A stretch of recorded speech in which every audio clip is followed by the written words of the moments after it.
It seemed everything was going as planned.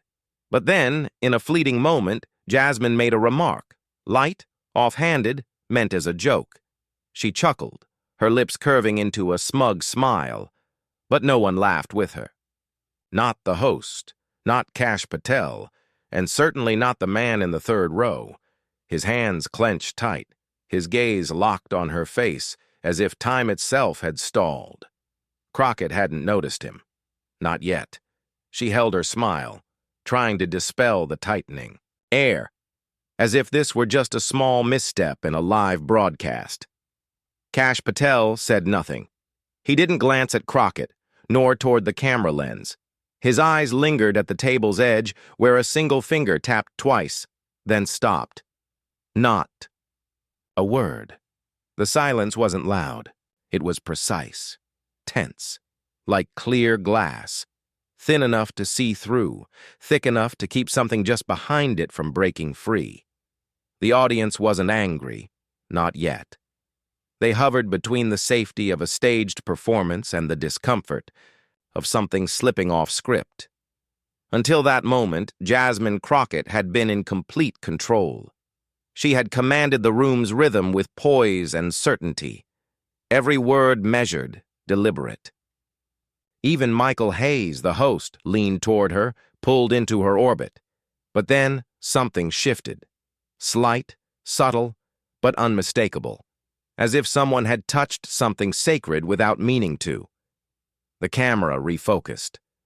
A crew member raised a hand, but no one could decode the signal. Still, Kash Patel said nothing. In the third row, an older man sat motionless. A gray suit, a small badge on his chest bearing 3 stars, one faded. No name on the guest list. No one mentioned him. But from that moment forward, every breath he took began reshaping everything that had just been said.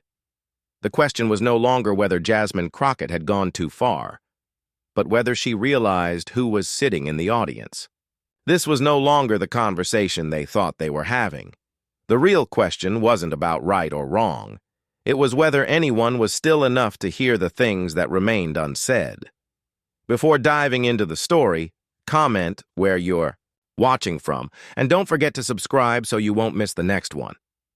That afternoon, the auditorium gleamed. Over 200 pairs of eyes fixed on the stage, lit by dazzling lights and dangling microphones, as if every reaction had been carefully choreographed. The setting felt familiar, comfortably so. And in that familiarity, Jasmine Crockett emerged, as if the stage were her native ground. She stepped out from backstage like a victor from a battle that hadn't needed fighting.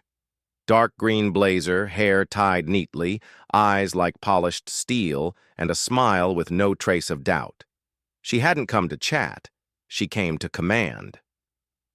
From her first words, she owned the tempo. She told stories with a calm, assured voice, inserting humor at just the right moments. The timing was perfect, never rushed, never late. When Michael Hayes asked about political division, she responded with a light shrug. It's simple. Some people grow up with values. Others are chosen because they fit an agenda. The auditorium erupted. Applause. Head nods. Agreement rippled through the crowd like a reflex. Every eye stayed on her, as if she had voiced something they all had quietly thought. Beside her, Kash Patel sat silent. Black suit, high-collared shirt, posture flawless. He didn't interrupt. He didn't react. He was still, like water under ice, calm, and unreadable. Hayes turned to him, tone polished, eyes curious. He asked for Patel's take. Patel answered evenly, "That comment wasn't meant for me." The auditorium paused, not stunned, just momentarily weightless. Crockett smiled faintly, a controlled smile like she had just played a winning hand. From the beginning, she'd been the camera's focal point. Each lens stayed locked on her, capturing every glance, every gesture. Even Hayes, usually neutral, began echoing her points, not out of weakness, but because her clarity drew him in. The audience followed her naturally, Enthralled, whether in agreement or awe, they clapped, laughed, nodded, on cue. And she knew it. She felt the momentum rising. Her words grew sharper, her cadence more confident. Barbs slipped in, not overt, but pointed, hidden blades wrapped in soft cloth. Then came the remark. Some guests aren't invited because they have something meaningful to say, but because they fit the story the media wants to tell. No names, but everyone knew who she meant. And the mood changed, as if the room collectively realized a line had been crossed. Still, Kash Patel said nothing. His eyes flicked toward her. No emotion, no challenge. He simply set his pen down, softly, deliberately, on the glass table. A gesture small enough to miss, but heavy enough to signal change. Crockett pressed on, unaware that silence can be preparation, not surrender. For the first time, the camera panned to the audience. Just for a second. But it caught him. The man in the third row. Another question followed. Hayes asked, "Jasmine, have you ever felt misunderstood just for being a woman?" She didn't blink. "Of course," she said. "But more often, I'm misunderstood for not apologizing for what I believe." Applause again. A woman nodded. A man typed on his phone. And someone, somewhere, hesitated. Not because they disagreed, but because something had shifted. Crockett's confidence began to feel colder. She now glanced occasionally at Patel. Not to read him, but to check if he was still holding silence. He was. But his gaze had left her. He was looking at someone else. No one noticed the man in the third row. Still, silent. Then she said it. One more joke, a remark she thought would pass. She laughed, certain she still had control, but just below her, the man lifted his head, and in that moment, the story changed. Hayes shifted topics, more serious now. He asked about those who feel unheard by the current political system. Crockett leaned forward, hands clasped. Her voice softened. She said people have a right to feel left out, but wondered aloud whether some had simply grown used to walking, a path already paved for them, and still believed it wasn't enough. A few quiet laughs, not joyful, more like recognition of something bitter. Patel's brow furrowed. He looked down, still no words. Crockett continued, gentler now. Some don't enter politics from conviction, but because they match the moment, the campaign, the image the media needs. Not because they're truly capable, but because they're chosen. It wasn't harsh. It was observational, even polite. Then she added a smile, almost embarrassed. "I mean, I'm just kidding." The laugh that followed wasn't warm. It was uncertain. Hayes hesitated, then turned to Patel. "Kash, care to respond?" Patel looked at her, then past her. Then, for the first time, everyone saw him. The man in the third row, unmoving, still. His back didn't rest against the chair. His hands lay neatly on his knees. No display of anger. No need to be noticed. Just silence. Sharp, undeniable. Crockett began to sense it now. Something shifting. Something she couldn't name but couldn't ignore. She laughed again, short, defensive. "I know I can be blunt sometimes," she said, "but Americans need to be a little less sensitive." No one laughed. No one moved. The auditorium dropped into stillness, not because her words were too much, but because no one wanted to play along anymore. Patel remained still. His eyes stayed fixed on the man in the third row, and then he spoke. "My father is in the audience today." The room tilted toward that row. All eyes turned. The man didn't nod, didn't smile. He didn't need to. His presence spoke for itself. Crockett turned too, and for the first time, she saw him. 3 seconds. Enough to feel the fall. No anchor. No words to save it. No smile to disguise it. Hayes didn't speak. Perhaps he understood. Or perhaps he knew silence was all that remained. Patel placed his hand gently on the table, not to emphasize, not to challenge, just to steady something rising within him. I grew up in a family where my father was asked every day, "Where are you from?" And when he answered, "I was born here," they said, "No, where are you really from?" No one interrupted. No applause, no music, just his voice, calm and unshaken. And today, when someone says, "You're only here because you were chosen for an agenda," in front of him, it may sound like a joke, but to us, it's an old wound, one that never healed. Patel didn't cry. He didn't raise his voice. He just spoke. Each word landed in the silence like stone.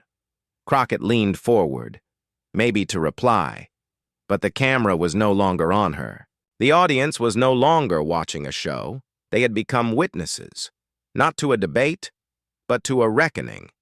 And in each person, a quiet question surfaced.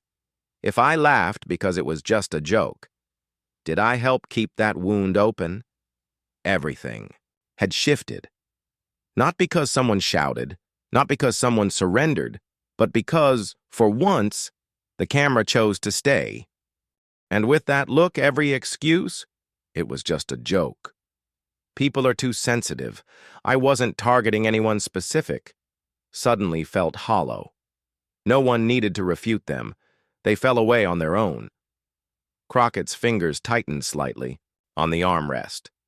She had debated senators, faced reporters, handled protesters, but this time she didn't know where to look. She glanced at Michael Hayes. He was looking down, maybe reading something, maybe avoiding eye contact. The auditorium felt drained of air. Jasmine Crockett leaned back, not in fear, but because she didn't yet know what response would be right. The man in the third row didn't step onto the stage. He didn't leave either.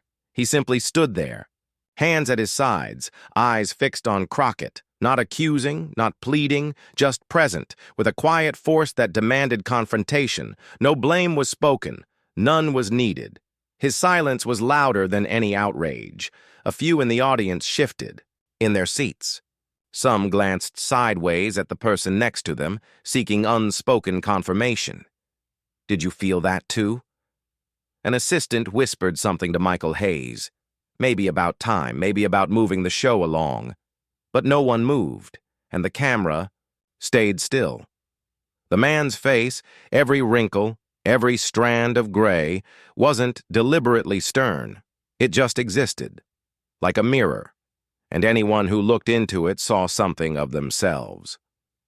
Crockett glanced at Kash Patel.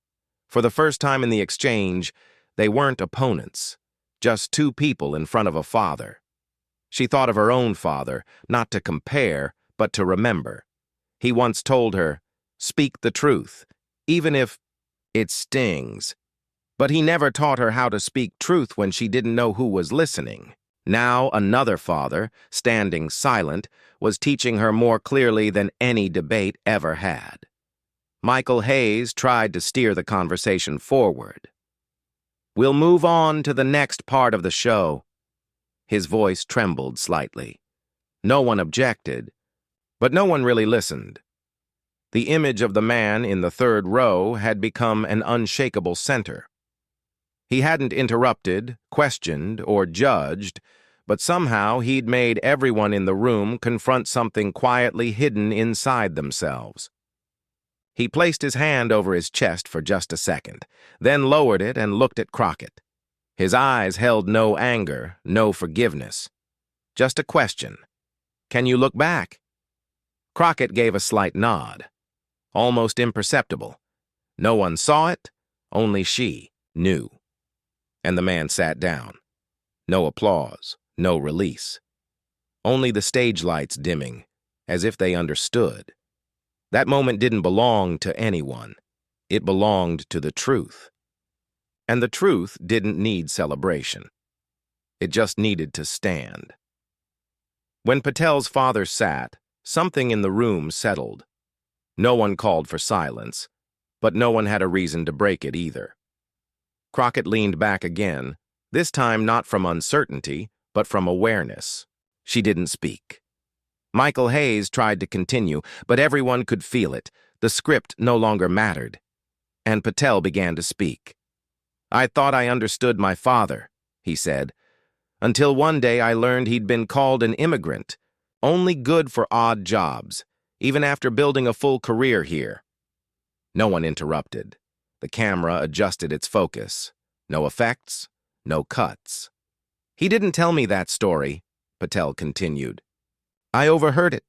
My mother mentioned it at dinner. I asked him, 'Why didn't you ever tell me?' He said, 'Because I didn't want you to carry bitterness. I wanted you to carry light.'" A soft breath rose from somewhere in the crowd. Someone bowed their head, not in grief, but in recognition. "I used to think my father was too gentle," Patel said. "Maybe he forgave too easily. But when I was 16, I watched him stand at an immigration hearing. Only Indian in the room. He didn't tremble, didn't take back a word. I asked him later, 'Weren't you afraid?' His father had replied, 'I'm not afraid of their silence. I'm afraid of my own.'" The audience no longer saw Patel as a politician. He wasn't making a point. He was opening a memory. And somehow, that memory became a mirror. Jasmine Crockett turned slightly. Her face had changed, not defensive, not confrontational. For once, she wasn't looking at herself. Patel continued. "When I entered politics, my father didn't congratulate me. He just said, 'You won't be destroyed by cruelty. You'll be destroyed by the words people say, as if no one's listening.' Then he looked directly into the camera. Today, someone said it was just a joke. Please remember, every joke has an audience, and sometimes that audience is someone who never speaks." A quiet shift moved through the room.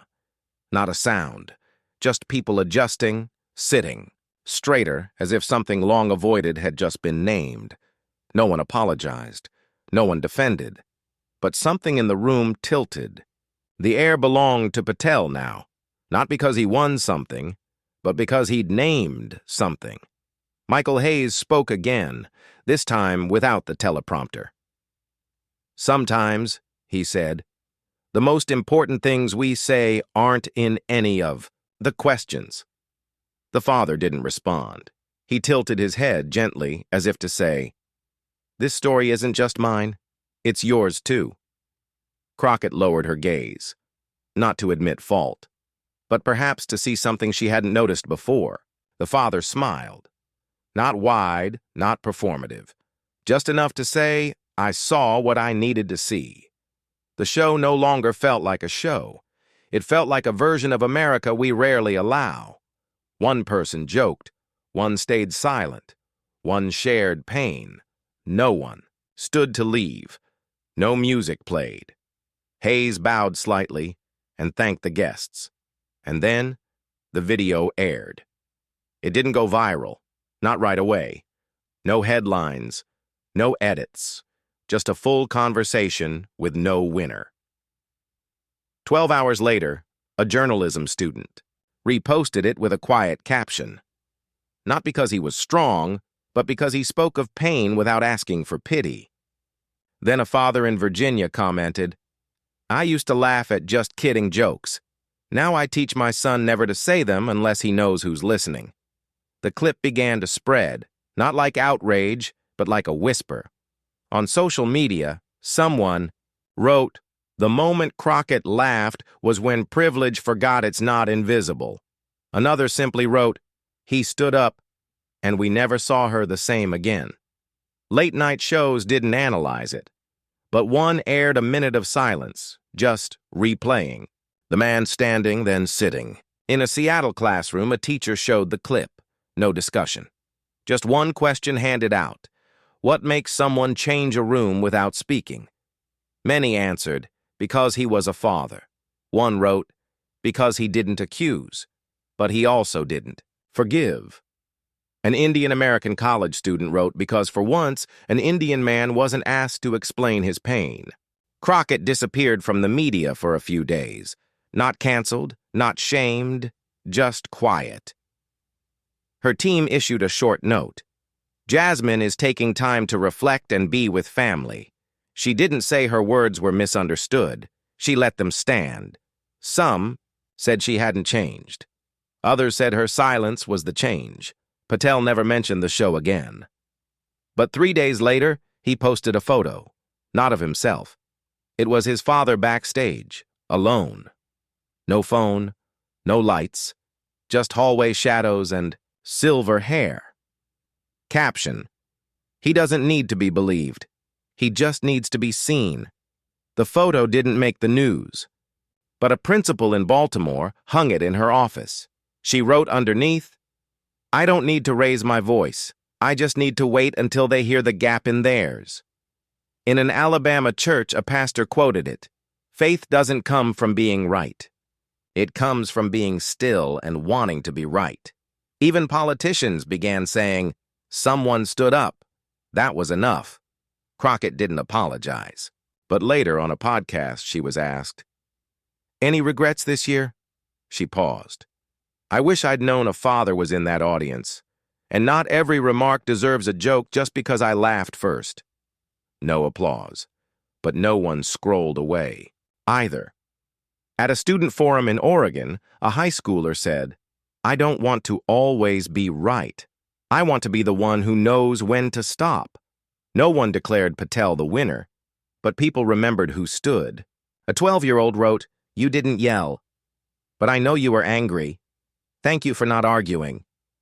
That's how I want to be strong." Then a quiet video surfaced. Backstage, Patel asked, "If I don't say anything, will you be disappointed?"